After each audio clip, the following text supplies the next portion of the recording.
Hello, my friend. Good morning, good afternoon, or good evening, wherever you are tuning in today into this episode of Powering Unique You. I am excited to greet you today, and I am so grateful for this platform that connect us together and for you, my friend, that you are giving the time and your attention and your energy to come in. And whether you're listening live or on a replay, I want to celebrate you today. I want to encourage you today. And I want to say, hey, there is hope. And in the world when there is so many tragic things happening, so much uncertainty, so much hurt and pain, and just devastation, I believe that we can still anchor internally. We can still have hope and we can still have faith and believe in a goodness. Believe, for me, it's believing in God, believing that there will be good things, good outcomes in spite of all the challenges. So, my friend, if you're tuning in first time today, my name is Jana Masik, and I am here to have a good, encouraging conversation with you. Please be part of this. And today, actually, is a little bit of a pivot for me because, as you have noticed, if you're on LinkedIn and following me, I plan to have another podcast today, and I plan to have a guest on the show that was about to talk about accountability. But things changed. The guest could not attend, and I took a deep breath and I said, you know what? Let's repivot and let's have a conversation about self awareness instead. And Henry, my friend, hello to you. I'm so happy you're tuning in. Thank you for being here. And the self awareness, I believe, is very important to achieving the success you want to achieve and achieving more. And in fact, what does it mean to be more self aware? And how can you make better decisions? And I'm really thrilled to share my perspective, to give my perspective to you. And hopefully you can take the notes and you could make your own framework, whatever works for you to find a way that's going to propel you forward, that's going to help you to make better choices, make better decisions, and improve what you want to improve in your life. So, my friend, how can you use self-awareness? How can you improve your life? How can you make better decisions and achieve more? And before we dive into this, and I'll share my points with you, I want you to take a deep breath with me. Just close your eyes if you can and take a deep breath, as much air as you can. And then slowly inhale. Take a deep breath one more time. Wiggle your shoulders. Take one more deep breath with me, please. Stay with me.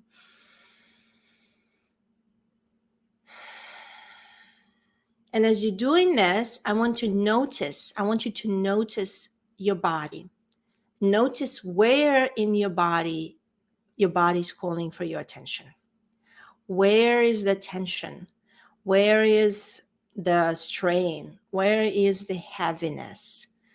Where is the achiness? And pay attention to that and just notice. And kind of, think through, what are these burdens? What are the things that are weighing on you, that are tensing you, that are calling your attention? And our body, I believe, is phenomenal instrument to show us that we need to sometimes slow down, sometimes to keep noticing what we're noticing in our body and let ourselves process where we are. And I could tell you from my own experience in my adult life, I was running so fast all the time, running so hard, trying to achieve so much, that I just dismiss all the signs of what my body is telling me. And Jamie, hello and cheers from Mississippi. Hello from Florida, breathing deep. I love this. Thank you for joining in today. So self-awareness, let's dive first what self-awareness really means. What does it mean to you, my friend? And I would love for you to type in the chat and jot maybe on your notepad. You don't have to type if you don't want to participate. That's okay. If you do want to type it, type it. I would like to know your definition. But jot it on, write it on the notepad. What does self-awareness mean to you? And how would you define that? And also, how do you rate your self-awareness? How aware you are of where you are, your state, your physical state, what your body's telling you, your emotional state, what your emotions and feelings are, your mental state, where your brain train kind of goes to, where your thoughts kind of lingering into automatically without you noticing. And then if you want to go deeper and, you have faith and you're believing in God, think about your spiritual state. How conscious and self-aware are you where you are spiritually? How are you dormant? Are you on fire and fired up and ready to go? And the same in the mental state. So maybe self-awareness rated in the different domains. Where are you physically? How aware of your body's giving you signals? And that's why I wanted to start our conversation today about breathing deep and just slowing yourself down a little bit intentionally. And where you are emotionally, your feelings, your emotions, where you are mentally, how sharp your mind is and where your mind is drifting to. And then spiritually, if you choose to do that assessment, give yourself self-assessment. And I like your answers, my friends over here. You are participating, knowing that your mind and body are trying to tell you. I like that definition. I love it, Jamie. Thank you. And he's saying self-awareness, realization, who we really are, body, emotion, and reason. Yes. I like that. It's really, finding out who we truly are. And I'd love to hear your perspective, because I believe we somewhat of a constrained and shaped by expectations of a society, or sometimes our family, our friends from our childhood, and kind of molded in some type of ways of who we think we are. And then we go into our adulthood, into our career, on the job, and we are pursuing and doing our best to perform in our job. And deep down, we don't take time to really understand and seek who we truly are. And it for me, it's fresh experience, because it's been a journey for several years that I've been looking into who I truly am and what I truly love to manifest, what my purpose in life is, and how can I find fulfillment. And a lot of times I feel as professionals, we're looking for fulfillment and happiness from outside. It's like, okay, let me achieve this another thing, get a title. And congratulations, Jamie, on your promotion. It's great to have a promotion. Let me get that promotion. Well, let me get that next raise, the bonus. Let me go and get this, sign up this next client.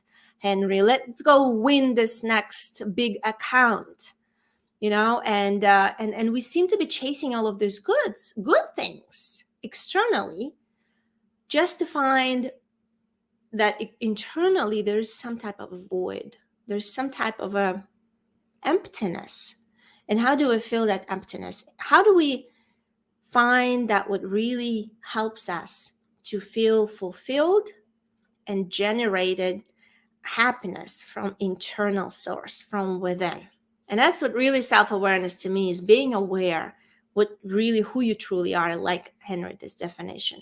Now we dive into better decisions. How do we make better decisions? And something that really, really important for me was to discover how our brain functions. It's a little bit of neuroscience, and some of it comes from the work of Becky Bailey, Dr. Becky Bailey, and she's teaching children. Actually, she's teaching adults and educators how to help children gain self-control and self-awareness. But through that process, the adults gain self-control and self-awareness. And stay with me for a second. She's describing it in somewhat of a visual, easy way. So there are three parts of a brain that are integrated in how we make decisions. So the reptilian, so to speak, the brain that is fight or flight, let's call it red zone.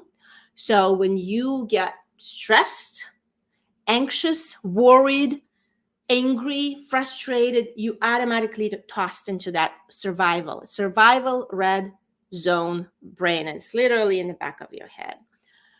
And when you're in a survival, the only thing that your brain allows you to think is, do I fight or do I run away? Do I fight or do I flight?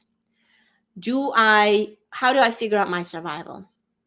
And I feel a lot of us during these last 2 years have been externally tossed by so many fears, uncertainties, and anxiety that so many people are just automatically in their survival brain state and they can't really get out of it. And it's really not the state where you're going to make the best decisions, because I will tell you, your brain that is responsible for your best decisions, your prefrontal lobe, which is corresponding to the green zone.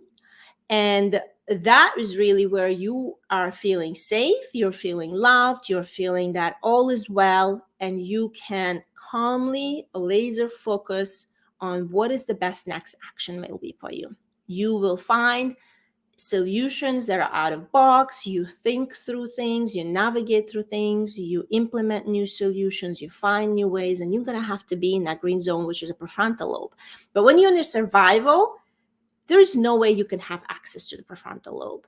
So then, and the medium side is the emotional side of brain, where you feel, I am not good enough. I'm not loved. I'm not, connected. I'm just not, I'm in this funky emotional state in a way.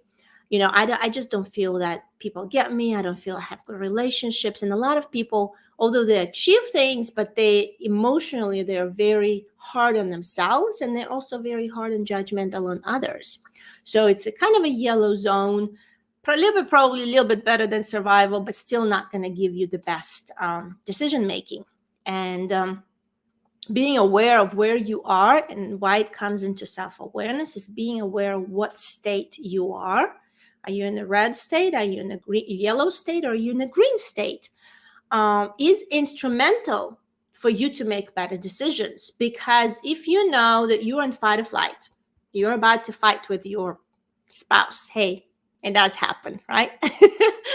As you get more self-aware, I hope it doesn't happen as often, but it does happen. You get into arguments, and sometimes it's fired up arguments. But because we also have mirror neurons, we tend to reflect the energy of other person, to absorb the energy of other person, and somewhat of a mimic. So my baby, 9-year-old baby, mimics my face. I look at her, I smile, she smiles back. I say brr, she brr. So she mimics my facial expressions and my sounds that I'm making. And that is the way the brain develops, by mimicking neuro reflection. So as adults, sometimes we are so unaware of the state that we're in, or what energy we're bringing into conversation, whether it's personal or professional, then we trigger, or sometimes other people trigger our response and throw us into the red zone, to throw us into the fight or flight commission, so to speak. So it's so crucial when you're making decisions, whether it's your personal decisions or business decisions, for you to realize you got to get yourself out of the red zone and out of the yellow zone into the green zone, into your prefrontal lobe, where you feel calm, composed, centered. You feel that you're safe, you got it, you're connected, you're respected, loving yourself, loving others. When you bring yourself into that state, then you are in that green zone. Then you can make the best decisions. Then you can have the best outcomes. And Henry's saying, are you kidding? My wife and I spot every day. Oh no, despite that we've been here for 20 years. Well, we are a little bit behind, my husband and I, not quite 20 yet. We're going to be celebrating our 16th anniversary this year. And yes, it happens. But you know what, Henry, the more you know, the more you realize that sometimes you bring the energy in forward to conversation that is just negative, you can't have good outcomes. And sometimes it's a struggle where you are depleted, and that's why the physical is so important, because when you didn't have good rest, tell me, you just ran on coffee for several days, you barely slept, you haven't really rejuvenated or recharged yourself, you're going to be more irritated. It's going to be like a little tiny sparkle, and you'll be like a bear, rolling around. So I'd say yes. Notice your state and realize that if you're drained physically, it's going to be hard for you to sustain, emotional sobriety, so to speak, and mental clearness, and being able to maintain the best, state of where you are. So emotional, mental, and physical, they're all tied together. And of course, spiritual is so important as well. So thank you so much. Congratulations. Thank you, Henry, for congratulations. Marriage is a separate conversation. I think it's really fascinating, and it requires a lot of dedication and work. And here's Jamie saying, going 70 years married. Jamie, you're a veteran. Congratulations. You don't look like you're married 27 years, although the work is the same. Company, her office is downstairs and mine is upstairs. Wow, this is even double congratulations to you. It's phenomenal to do life and to do work together. I applaud you and congratulate you for that. So yes, awareness what state you are in. It's so crucial. And the more I tend to be aware of what state I am, then I seem to be, when I am calm and composed, I seem to have more capacity to notice what state other people are in.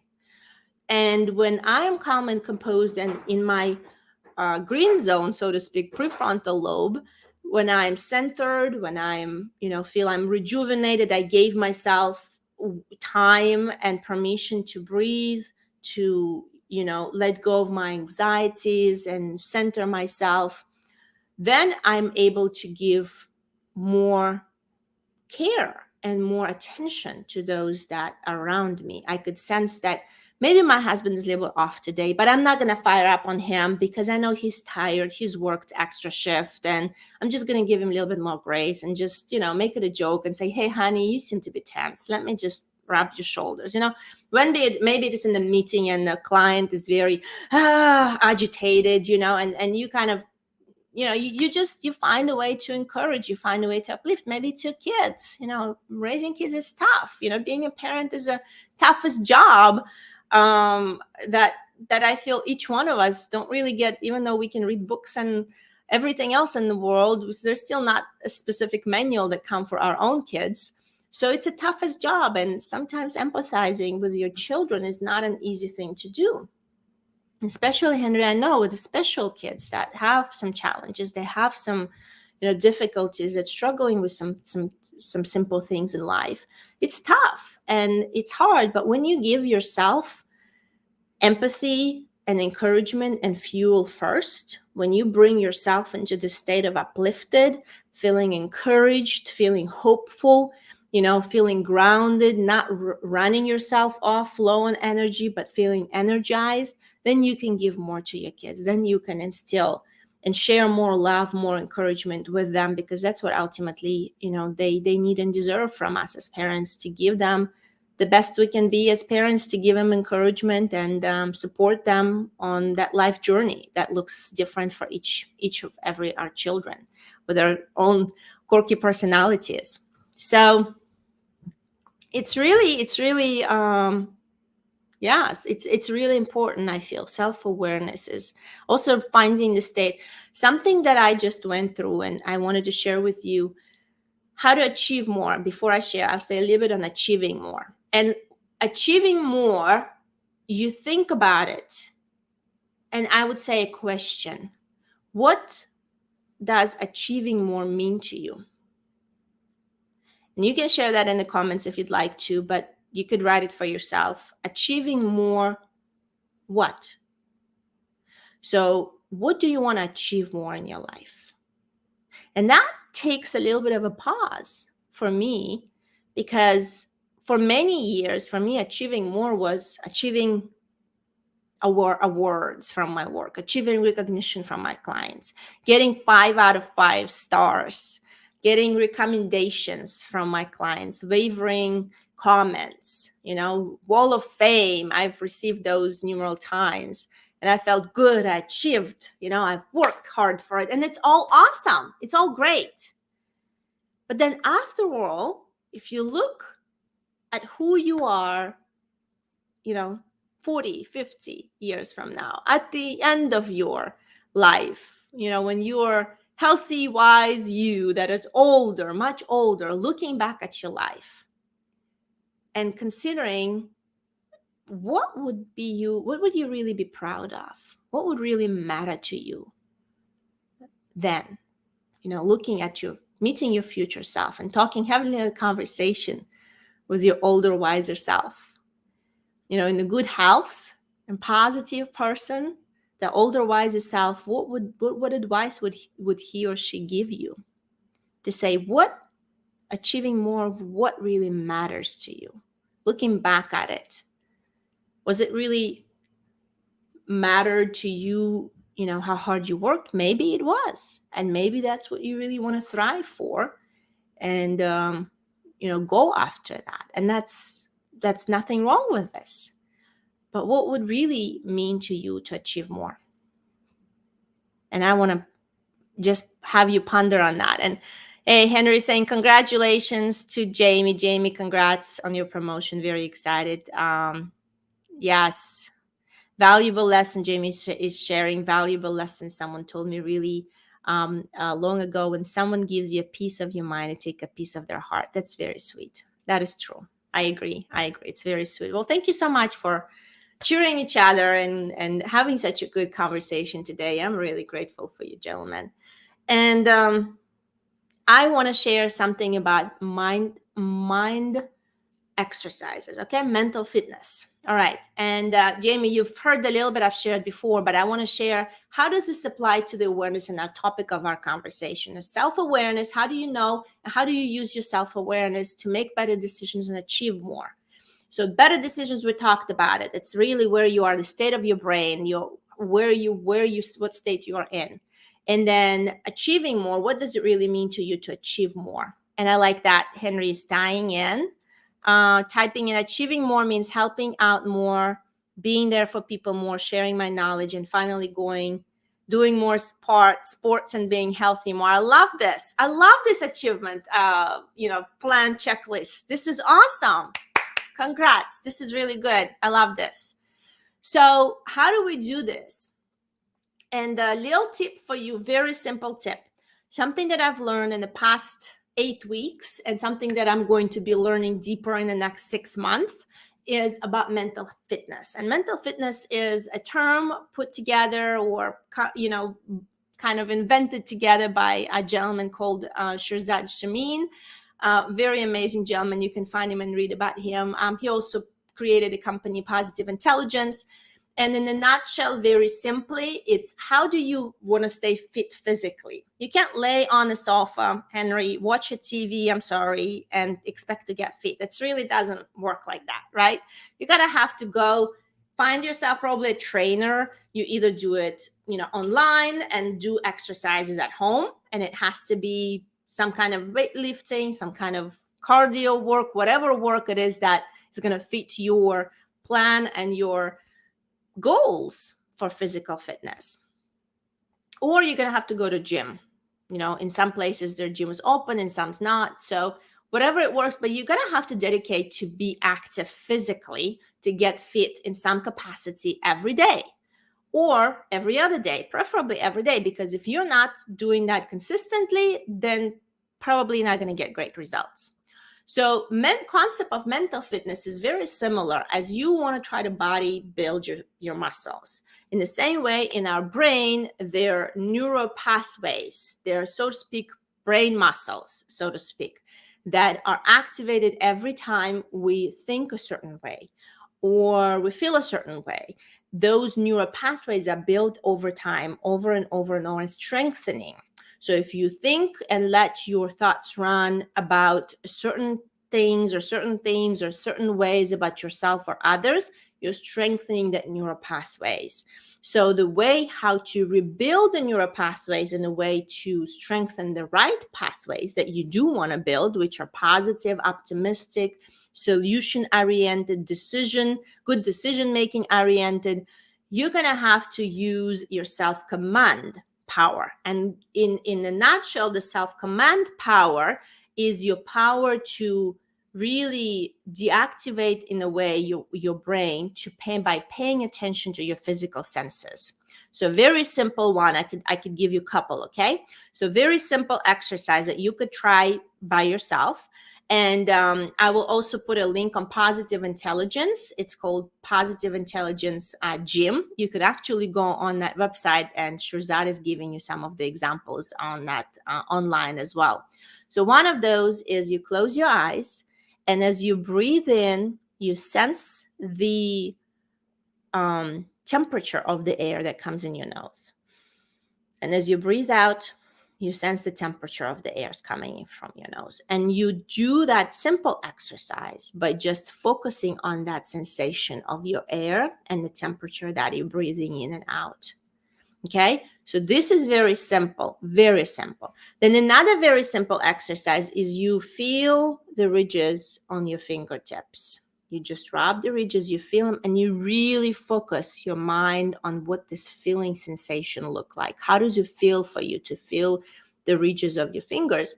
And then to feel your palms as you slide your fingers up and down.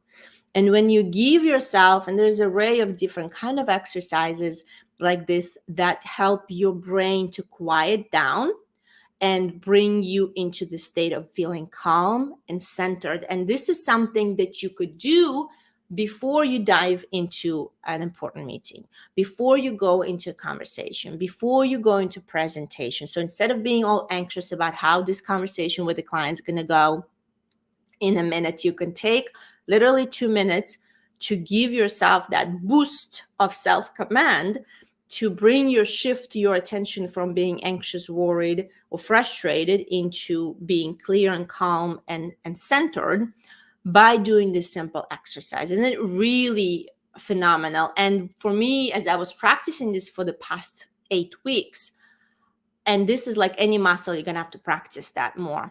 You can really notice the difference between when I do them in the morning, when I do the exercises in the morning, and when I don't do them.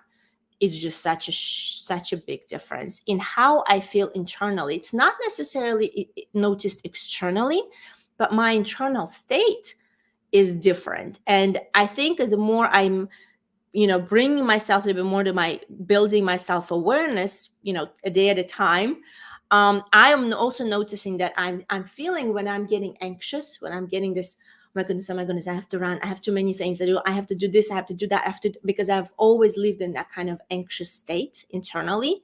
When I was working in the corporate world, and I've tried to take care of the home life and the kids, and on the weekends, it's always constantly this kind of anxious state internally. Now when it comes back, I'm noticing it. I'm like, ooh, that's not a good state to be in. Ooh, let's breathe out. Let's debrief. Let's let it go. Let's focus on good, positive things and what we can accomplish today. Let's not drive ourselves. Let me not drive myself crazy with high expectations that I set upon myself that are just not realistic. and let me be more realistic with where I am right now. What can I truly do, and what's the best course of action for me to take today that is going to bring the best optimal outcomes? This is really a game changer. I can tell you, for me, it is a game changer, and I hope it is going to be for you. And in addition, if you are interested to learn more about this, I am going to probably set up some educational webinars to dive a little bit deeper on that. And I'm also looking to have a group of about 5 people signing in to go through this 6-week training with me. Now that I'm going to dive deeper and get certified, I'm actually excited to offer that as a part of my services, and help people to gain this self-command, self-awareness, to actually find the ways not to only achieve more, not to only make better decisions in life, which is very important. But for me, what is important is to generate more happiness, more fulfillment from within. And that really ties in to what this podcast is about your own empowerment. And Henry, my stair stepper is still in the box out in the garage. It's okay. Don't beat yourself up for that. Just set it up whenever it works for you and get it done. Determined to open the box this week. Yay! Post a picture on LinkedIn. Here's your accountability, Jamie.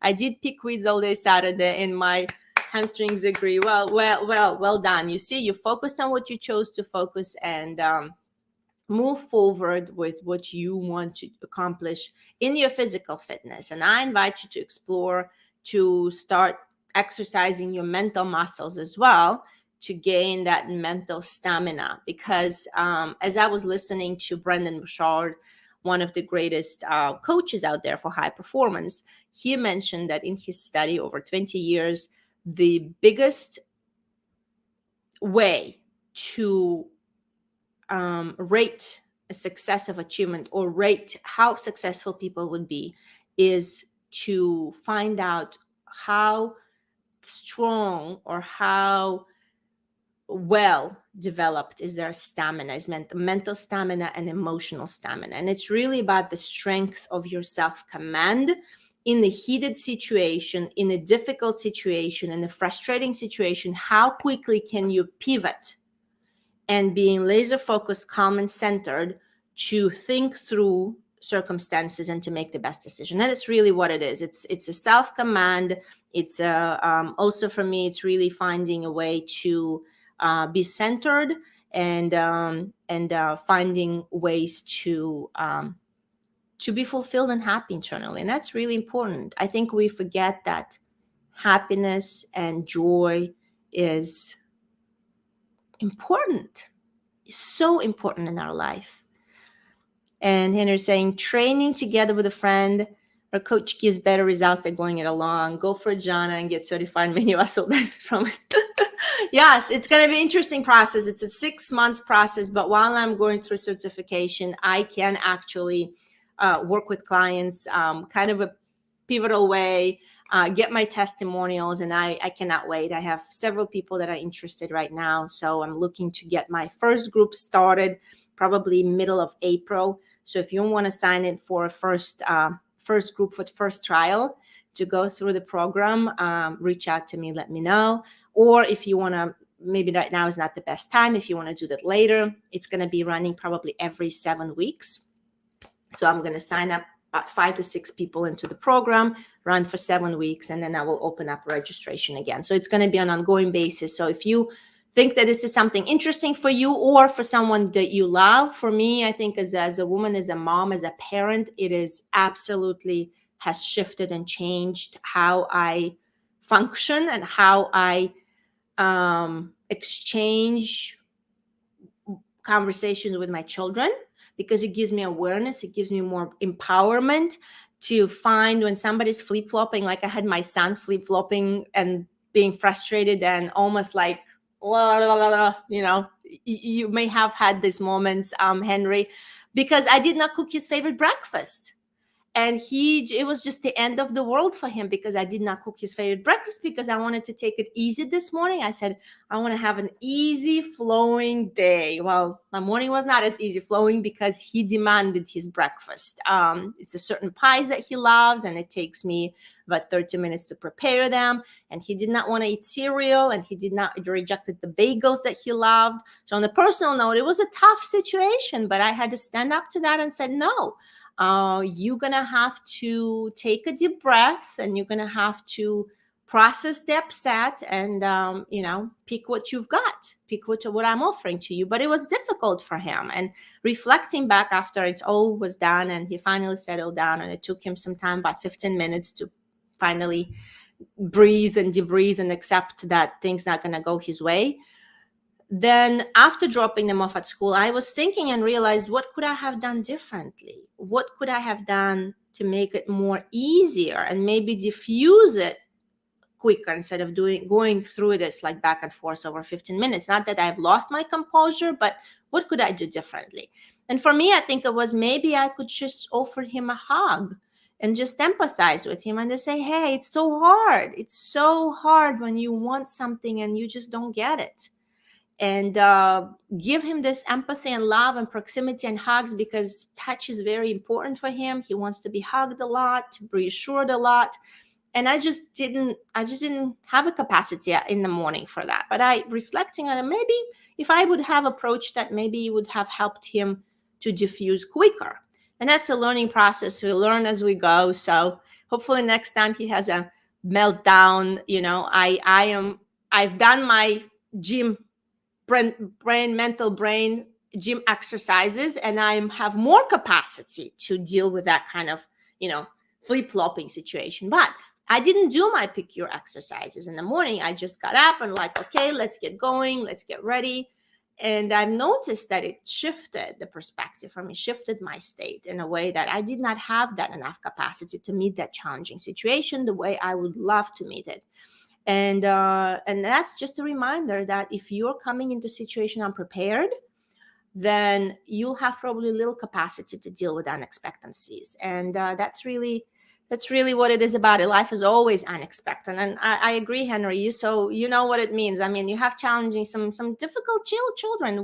They're all, whether they have some special needs or not, they all challenging, they're all difficult. So one moment everything's fine, next is turned to be yes, it's tough. But if you do have the capacity, if you do have the centeredness, the mental stamina as a parent, I feel this is so phenomenal. That's why if you do know someone that you feel will benefit from that, connect them with me. I think moms are a must. I'm gonna run probably specific groups just for moms. But professionally, when you're meeting with challenging client, when you're meeting someone is upset in relocation, I've had clients yelling at me because they wanted their shipment yesterday and it's not going to arrive for another 2 weeks. You have very little control over the logistics. I think nowadays is even worse. So when you are met with this kind of challenging, unexpected circumstances, and you are centered and you've given yourself that privilege or permission to be exercised mentally, you're in the right state, you can meet that in so much grace and so much more capacity to have that. Jamie, I had not some great news Friday with client. Find myself standing on back, listening to nature and realizing that God has control. Yes, painted this beautiful exact picture no one else gets to see but me. I truly found myself relaxed and challenged to do my best and take it where it comes. I like it. Beautiful. See, Jamie, you're already doing the exercises. One of the exercises that are in that program as well is to focus your attention on visual, on what you're seeing shapes, seeing colors, seeing, textures, and just visualizing, seeing what you're really seeing, being in the moment. And you really did that. And it helped you to diffuse, and with your faith, I applaud to you. You just remembered, that God is in control. All things will work out well. And Henry, very, very humbling story, Jamie. Yes, I agree, Jamie. It's true and it's beautiful. Well, thank you so much for sharing today and participating today. You too our amazing gentlemen. I want to celebrate you. You both are doing amazing work in the world, professionally, yet more importantly, personally. I want to encourage you to share who you are more, share your voices more, share your stories more, because people need to hear encouraging stories. And sometimes those humbling stories, those difficult stories that we're going through are the most encouraging stories. And hey, let's win this week. Let's focus on being centered, positive, exercise a little bit of a mental fitness this week. Take command of how you feel, encourage yourself, and empower yourself to feel more uplifted. And let's make this week a great one. Well, thank you so much for joining in. And my friend, keep powering unique you. I'll see you next week.